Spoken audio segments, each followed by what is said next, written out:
അമ്മയുടെയും മകന്റെയും മൃതദേഹങ്ങൾ വീടിന് സമീപം കുഴിച്ചിട്ട നിലയിൽ. കൊലയാളി ആ വയോധികയുടെ ഇളയ മകനെന്ന് സംശയം. കൊലപാതകം പുറത്തറിഞ്ഞത് കാണാനില്ല എന്ന പരാതിയിലെ അന്വേഷണത്തിനിടയിൽ.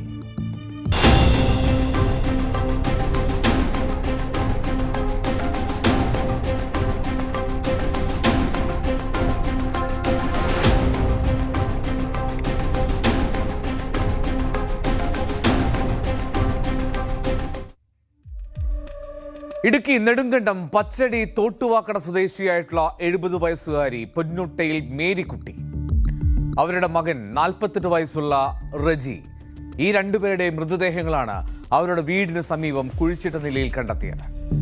മേരിക്കുട്ടിയുടെ ഇളയ മകൻ സജി ഈ രണ്ടുപേരെയും കൊലപ്പെടുത്തിയ ശേഷം ആ മൃതദേഹങ്ങൾ മറവു ചെയ്തതാകാം എന്നാണ് പോലീസിന്റെ നിഗമനം.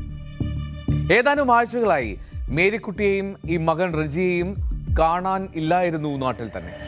അങ്ങനെയാണ് മേരിക്കുട്ടിയുടെ മകൾ നെടുങ്കണ്ടം പോലീസിൽ പരാതിയുമായി എത്തുന്നത്. ആ പരാതിയുടെ അടിസ്ഥാനത്തിലാണ് നെടുങ്കണ്ടം പോലീസ് അന്വേഷണം ആരംഭിച്ചത്.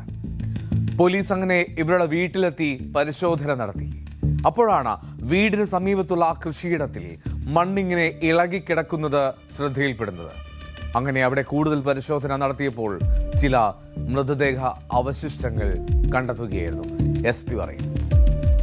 അപ്പോൾ നമുക്ക് സംശയിക്കുന്നത് അവരെ കൊലപ്പെടുത്തി ഇവിടെ അടക്കം ചെയ്യുന്നൊരു സംശയമുണ്ട്. എക്സ്ഹ്യൂമേഷൻ നടത്തേണ്ടി വരും. കേസ് അത് കൺഫേം ആണെങ്കിൽ നമ്മൾ 308 സെക്ഷൻ ആൾട്ടർ ചെയ്ത്, 302 അല്ല 106 103 ആയിട്ട് സെക്ഷൻ ആൾട്ടർ ചെയ്തിട്ട് നമ്മൾ ബാക്കി അന്വേഷണം തുടരും. എനിവേ നമുക്കിവിടെ ഒരാൾ മിസ്സിംഗ് ഉണ്ട്. ആ മിസ്സിംഗ് ആയ ആൾ ഇവരുടെ ഇളയ മകൻ ആയ സജിയാണ്. സജിയെ കണ്ടെത്തുന്നതിന് വേണ്ടി പോലീസ് പല സ്ക്വാഡ് ഉണ്ടാക്കി പല വഴിക്ക് വിടുന്നുണ്ട്. പക്ഷേ പരാതി നമുക്ക് ഇന്നലെയാണ് വന്നേക്കുന്നത്. ഇവരുടെ ഒരു മകളാണ് പരാതിയിട്ട് വന്നത്. അപ്പോൾ ആ കുട്ടി വേറെ ഇടത്താണ് താമസിക്കുന്നത്. അവരോട് ഇന്നലെ വന്നിട്ട് ഇങ്ങനെ സംശയം ഉണ്ടെന്ന് പറഞ്ഞ് പോലീസിൽ വന്നപ്പോഴാണ് നമ്മളതിനെക്കുറിച്ച് നമുക്കൊരു വിവരം കിട്ടുന്നത്. നാട്ടുകാർക്കും ആർക്കും തന്നെ ഇതിനെക്കുറിച്ച് വേറെ അറിവൊന്നുമില്ലായിരുന്നു.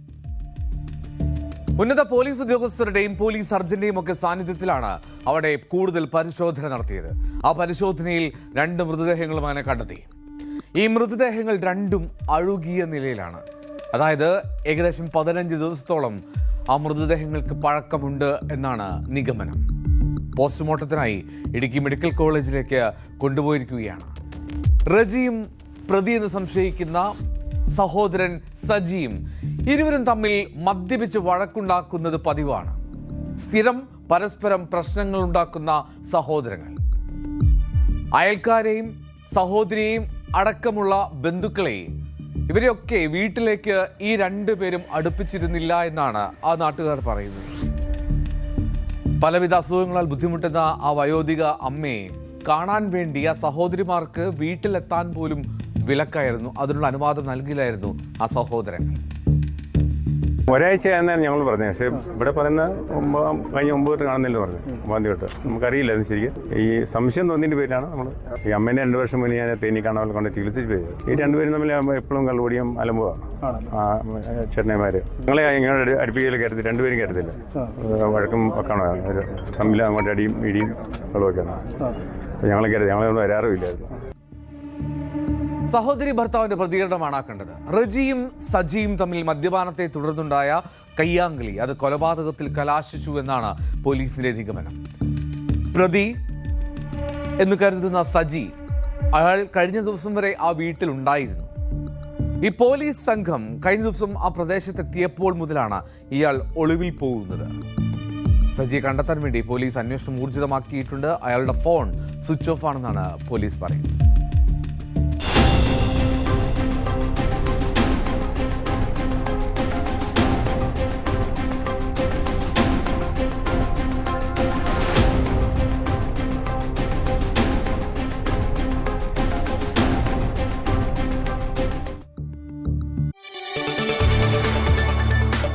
കൂടുതൽ വാർത്തകൾക്ക് News 18 Keralam YouTube channel subscribe ചെയ്യുക.